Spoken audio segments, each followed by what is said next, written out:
Oke, selamat malam teman-teman sekalian. Mungkin banyak halangan ya buat kita tidak bisa berkumpul. Di malam ini mungkin aku akan bantu sedikit share bagaimana mengenai baca kita ayat 33 sampai 50 dari pasal 9 ya. Jadi nanti teman-teman boleh baca pribadi juga lagi. Kita lihat di ayat 33 sampai 37 membahas mengenai bagaimana tentang kerendahan hati. Ya. Jadi dikatakan di sini bahwa ayat 33 ketika dia dan murid-muridnya tiba di Kapernaum, ya, dia bertanya kepada muridnya apa yang diperbincangkan. Nah, ternyata yang diperbincangkan adalah mereka memperebutkan siapa yang paling besar di antara mereka. Nah, siapa yang paling besar ini menunjukkan bahwa ternyata dalam kondisi apapun, seluruh manusia memiliki hasrat atau kedambahan untuk lebih besar, lebih dipandang, lebih unggul daripada yang lainnya. Nah, namun Tuhan di sini prinsip Alkitab adalah bagaimana kita saling merendah, ya, saling mengasihi, ya, saling memiliki, ya, saling melayani bahkan ya.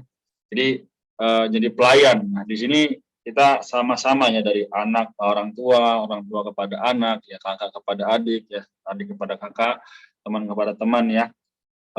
Moga kita semakin hari semakin bisa lihat bahwa Tuhan mendambakan supaya kita seperti anak kecil ya, ayat 36. Nah, maka anak kecil ini menandakan bahwa kita harus melihat satu fakta, yaitu ketika kita menyambut Tuhan, ketika kita mendambakan Tuhan, maka sebenarnya Tuhan yang disambut. Ya, jadi Allah Bapa, Allah Putra, Allah Roh, kita sambut ya, benar-benar kita juga akan disambut nanti kelak. Nah, kemudian kita akan lihat ayat 38 sampai ke 50 membicarakan bagaimana mengenai toleransi bagi kesatuan.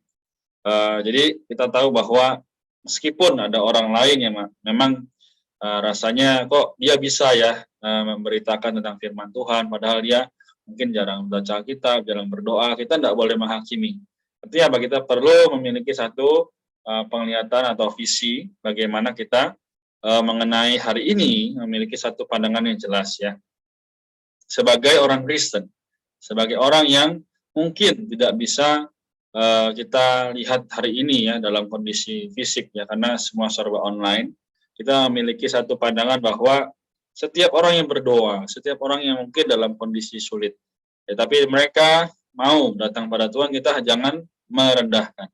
Nah, maka sekali lagi dari kitab Matius sampai kitab Markus pasal 9 ini, kita lihat bahwa sebagai hamba penyelamat ya di kitab Markus, dia terus memberitahukan bahwa sebaiknya ya kita tidak merendahkan. Maka pasal 42 dia bilang, siapa saja menyebabkan salah satu dari anak-anak yang percaya kepadaku ini berbuat dosa, lebih baik bagi jika sebuah batu giling dikaitkan pada lehernya lalu dibuang ke dalam laut.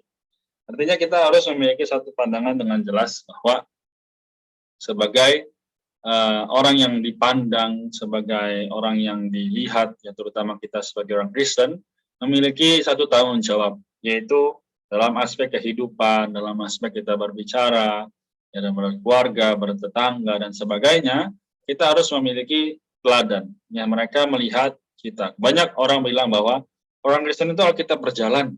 Nah, maka sekali lagi, kita harus benar-benar bertanggung jawab atas apa yang kita lakukan.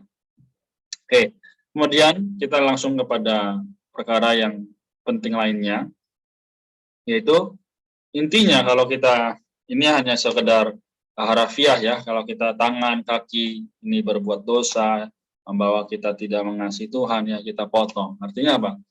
Ya kita harus hati-hati. Jadi jangan sampai kita malah karena kaki, tangan kita ya tidak sungguh-sungguh, malah kita tidak masuk dalam kerajaan. Nah, jadi saudara-saudari, teman-teman sekalian, kita perlu menjadi garam ya. Ayat 50. Garam ini semakin asin semakin baik. Ya. Semakin asin semakin bisa membunuh kuman. Jadi semoga melalui firman demi firman kita kembali melihat fakta demi fakta bahwa seharusnya kita memiliki satu tanggung jawab yang sama, yaitu kita menjadi garam, tapi jangan sampai garam ini menjadi tawar. Karena seperti dalam kitab Perjanjian Lama ya, kita tahu bahwa ketika istri Lot ya dia memandang kembali ke belakang ke Sodom dan Gomora, dia menjadi tiang garam. Ya, maka ada perkataan firman bahwa ingatlah akan istri Lot. Jadi kalau garam itu menjadi hambar, bahkan menjadi ya tidak ada rasa, maka iblis pun ya dengan mudah akan memakai Ya, dengan kuasanya agar kita jauh daripada Allah, bahkan orang sekitar kita tidak bisa melihat Tuhan. Jadi teman-teman, moga malam ini kita semua memiliki satu tanggung jawab yang sama, yaitu masing-masing ya, semakin hari semakin setia, semakin hari juga semakin melihat bahwa tidak ada jalan lain untuk kita bisa diselamatkan selain datang pada firman, selain datang kepada persekutuan. Amin. Kita sampai di sini. Tuhan Yesus memberkati. Puji Tuhan.